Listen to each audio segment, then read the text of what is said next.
السلام عليكم. ازيكم يا حبايب قلبي؟ عاملين ايه؟ يا رب تكونوا بألف خير. جايه لكم بقى بفيديو جديد، ويلا بقى كده نصلي على سيدنا محمد عليه افضل الصلاة والسلام، ونبدأ الفيديو بتاعنا ونشوف هنعمل ايه كده مع بعض. هنعمل صينية بطاطس بالفراخ بطريقة سهلة وبسيطة جدا. هنعملها بقى بدبس الرمان. هتكون طعمها حلو قوي ان شاء الله، لما تجربوها هتعجب. قبل ما نبدأ بقى الوصفة بتاعتنا، حابة بقى اشكركم على كومنتاتكم الجميلة اللي بجد بتسعدني دايما، ربنا يجعله في ميزان حسناتكم يا رب. وحابة كمان افكركم، لو انتوا جداد في قناتي واول مرة بتشوفوني، ما تنسوش تشتركوا في القناة وتفعلوا زر الجرس على كلمة الكل علشان يوصل لكم اشعار بكل فيديو جديد انزله. وكمان ما تنسوش تضغطولي لايكات كتير على الفيديو ده، واللي يجرب بقى الوصفات بتاعتنا يجي يقول لنا في الكومنتات رأيه ايه. يلا بقى كده نسمي الله ونبدأ الوصفة بتاعتنا كده ونشوف هنعملها ازاي. هنجيب بقى الكبة، ومعانا بقى بصل وتوم وفلفل اخضر واحمر. المفروض نستخدم فلفل احمر بس انا ما كانش متوفر عندي غير هي فلفلاية واحدة بس احمر، فاستخدمت واحدة فلفل احمر وواحدة فلفل اخضر. هنحط بقى في الكبة البصل والثوم والفلفل، وهنحط بقى فلفل اسود وملح وزعتر ومعلقتين كبار من الصلصة.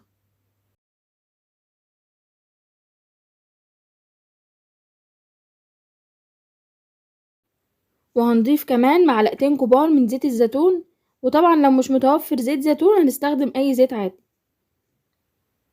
ومعانا كمان بقى عصير ليمون بالشكل ده كده. والمكون بقى الاساسي في الوصفة بتاعتنا دبس الرمان، هنضيف كده شوية حلوين من دبس الرمان.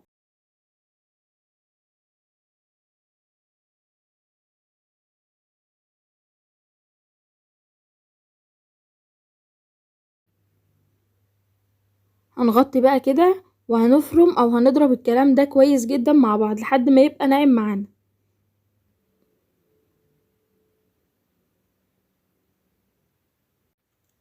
وده بقى شكل التتبيلة بعد ما فرمناها كويس، ريحتها بجد جميلة جدا. هنجيب بقى الفراخ كده، عاملين بقى في الفراخ فتحات كده عشان نتبلها كويس. هنبدأ بقى نحط التتبيلة كده على الفراخ ونتبلها بقى كويس تحت الجلد كده وفي الفتحات اللي احنا عاملينها في الفرخ بالشكل ده كده. ما تنسوش بقى تضغطوا اللايك يا حلوين.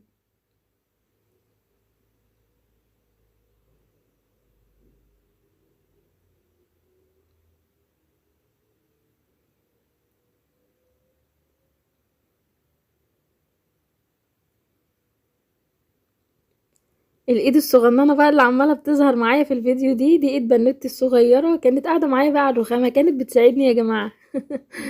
ربنا يحفظها يا رب، ويحفظ اولادنا جميعا يا رب، ويحميهم من كل شر.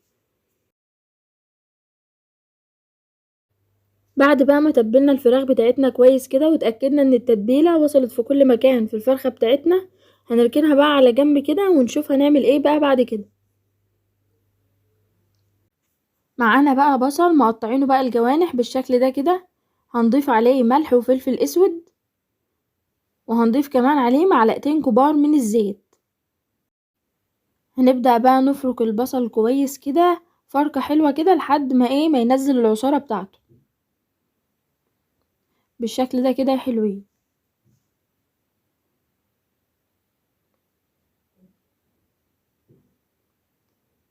شايفين بقى كده العصارة بتاعة البصل نزلت خلاص.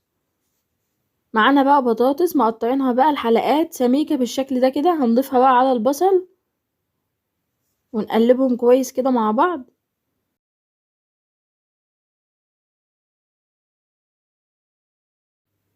هنسويهم بقى في الصينية كده بالشكل ده.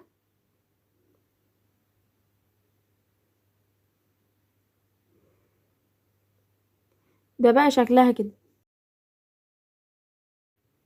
هنجيب بقى الفراخ اللي احنا تبلناها بقى ونحطها كده على البطاطس والبصل على الوش كده.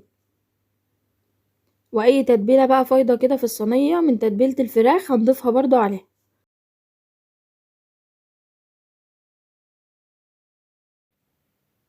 هنضيف عليهم بقى كوباية من المية بالشكل ده كده. هنغطيها بقى بورق فويل وندخلها الفرن، واول ما تستوي معانا هنطلعها وندهنها من الصوص اللي نزل منها من على الوش كده، وندخلها تاخد لون. يلا نشوف هنعمل ايه. يلا بقى نعمل شوية رز بالشعرية مفلفلين كده وطعمهم جميل.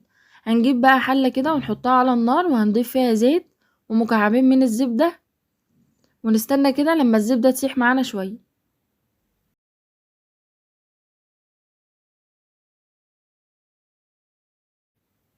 هنضيف بقى الشعرية كده ونحمرها بقى لحد ما تاخد لون دهبي فاتح كده.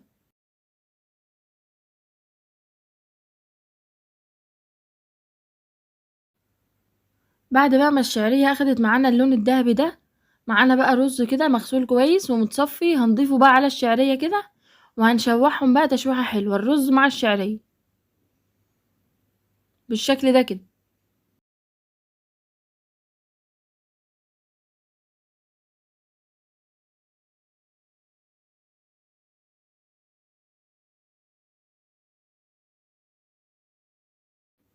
تشويحة الرز دي بقى مهمة كده عشان بتطلع الرز معانا مفلفل كده وجميل. هنبدأ بقى نضيف الملح بتاعنا ونقلب.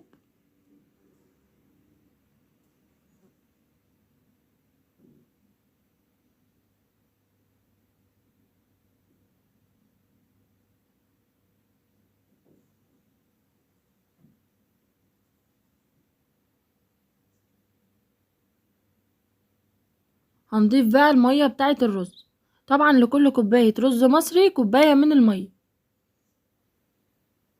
بالشكل ده كده.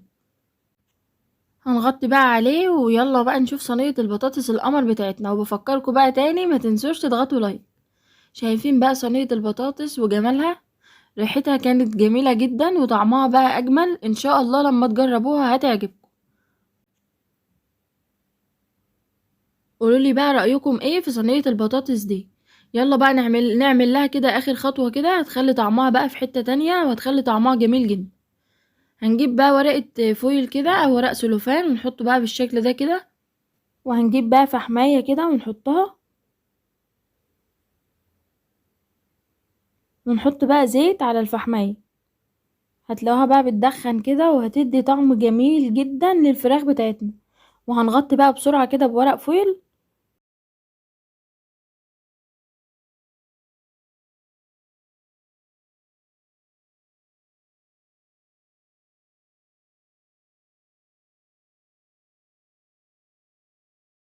هنسيبها بقى شوية كده وهقدم معاكم بقى الاكل في النهاية. ده بقى شكل الغدا بتاع النهاردة، بجد طعمه جميل جدا وان شاء الله هيعجبكم. قدمت بقى الطبق بالشكل ده كده. شايفين بقى الجمال والفراخ واخدة لون جميل ازاي، والرز طالع معانا مفلفل وجميل. البطاطس بقى طالعة مستوية ودايبة دوب كده بالشكل ده،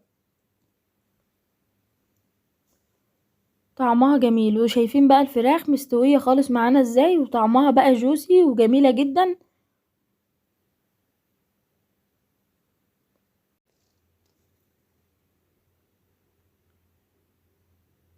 ريحة الاكل جميلة جدا. وبكده بقى نكون وصلنا لاخر الفيديو بتاعنا. ما تنسوش بقى تضغطولي لايكات كتير على الفيديو ده، واللي يجرب بقى الوصفة يقولي رأيه ايه في الكومنتات. وكمان ما تنسوش تشتركوا في القناة علشان عيلتنا بقى تكبر بيكم كده، وربنا يحسن ما بين ايديكم يا رب.